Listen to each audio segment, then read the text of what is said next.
গৌতম মণ্ডল আমাদের প্রতিনিধি রয়েছেন আমাদের সঙ্গে। গৌতম, শিয়ালদা দক্ষিণের একাধিক রেল স্টেশনে অবরোধ চলছে, বিপর্যস্ত হয়ে পড়েছে পরিষেবা, এমনকি একটি রেল স্টেশনে কলাপাতা পর্যন্ত পড়ে রয়েছে। কি অবস্থা গৌতম? দেখো অনুষা, বিজেপির ডাকা যে আজকে 12 ঘন্টা বাংলা বন্ধ, তার প্রভাব পড়েছে রেল লাইনের উপর। দক্ষিণ 24 পরগনার শিয়ালদা দক্ষিণ শাখার বিভিন্ন স্টেশনে আমরা এখনো পর্যন্ত যা খবর পাচ্ছি যে গোচরণ এবং দক্ষিণ বারাসাত এই স্টেশনে ওভারহেড তারে কলাপাতা ফেলা হচ্ছে। তার ফলে কিন্তু বিভিন্ন স্টেশনে ট্রেন দাঁড়িয়ে রয়েছে। আমি এখন লক্ষ্মীকান্তপুর স্টেশনে আছি।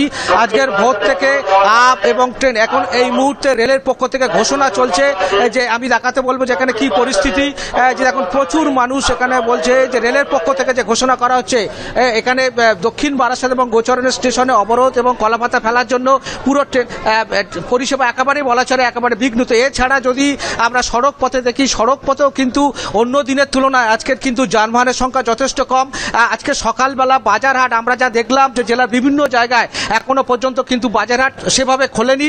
তবে বেলা বাড়লে এই পরিস্থিতির কোনো পরিবর্তন হয় কিনা সেটাই এখন দেখার। কিন্তু এই মুহূর্তে যেটা বলা চলে যে দক্ষিণ 24 পরগনার অন্যতম লাইফ লাইন, একেবারে সাধারণ মানুষ যারা একদম ভোর থেকে এখানে দেখতে পাচ্ছি প্রচুর মানুষ যারা কাজে যোগ দেওয়ার জন্য বেরিয়েছিলেন, গন্তব্যে যাওয়ার জন্য বেরিয়েছিলেন, তারা কিন্তু আটকে পড়েছেন এবং আজ ভোর থেকে বিভিন্ন স্টেশনে দাঁড়িয়ে আছে ট্রেন।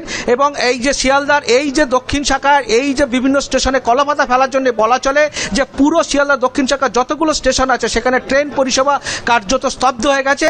এবং আজকের বন্ধের সমর্থনে কিছুক্ষণের মধ্যে বিভিন্ন জায়গায় মিছিল বের করবে বিজেপি কর্মী সমর্থকরা।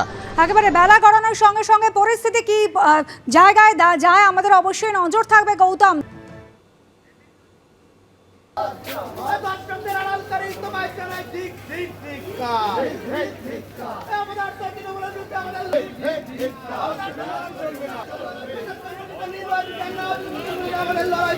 সমীরণ পাল আমাদের প্রতিনিধি রয়েছেন আমাদের সঙ্গে টেলিফোন লাইনে। সমীরণ, একেবারে সকাল 6টা থেকে বিজেপি কর্মীরা তারা এভাবেই রেল লাইনের ওপর বসে পড়েন এবং পুলিশের সঙ্গে ধস্তাধস্তি পরিস্থিতি তৈরি হয়।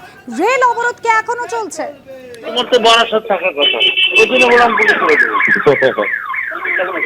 সমীরণ, শোনা যাচ্ছে?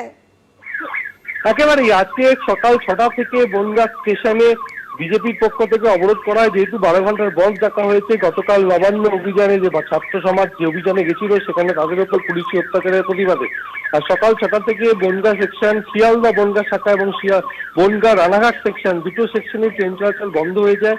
বিজেপি বনগাঁ উত্তরের বিধায়ক অশোক মিত্র মিয়ার নেতৃত্বে রেল অবরোধ শুরু হয়। ঘটনাস্থলে এসে পৌঁছে বনগাঁ থানার পুলিশ এবং বনগাঁ জিআরপি এবং পুলিশ এবং র্যাব প্রচুর পরিমাণে উপস্থিত হয় এবং বনগাঁ থানার আইসি অবরোধকারীদেরকে রেল লাইন থেকে সরে যেতে বললে তখনই বচসা শুরু হয় বনগাঁ উত্তরের বিজেপি বিধায়কের সঙ্গে।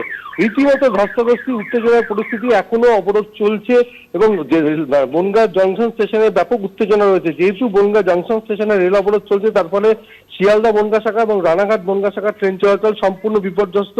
বনগাঁ জংশন স্টেশনে নিত্যযাত্রীদের অপেক্ষায় রয়েছে, এখনো ট্রেন চলাচল শুরু হয়নি। একেবারে একের পর এক ট্রেন দাঁড়িয়ে রয়েছে। সকাল 6টা থেকে রেল অবরোধ শুরু হয়েছে, বিজেপি কর্মীরা রাস্তায় দাঁড়িয়ে পড়েছেন, ট্রেন দাঁড়িয়ে রয়েছে বিভিন্ন রেলওয়ে স্টেশনে। নামখানা শাখা, গোচরণ স্টেশনে রেল অবরোধ করছে বিজেপি। শিয়ালদা দক্ষিণের একাধিক রেল স্টেশনে অবরোধ চলছে।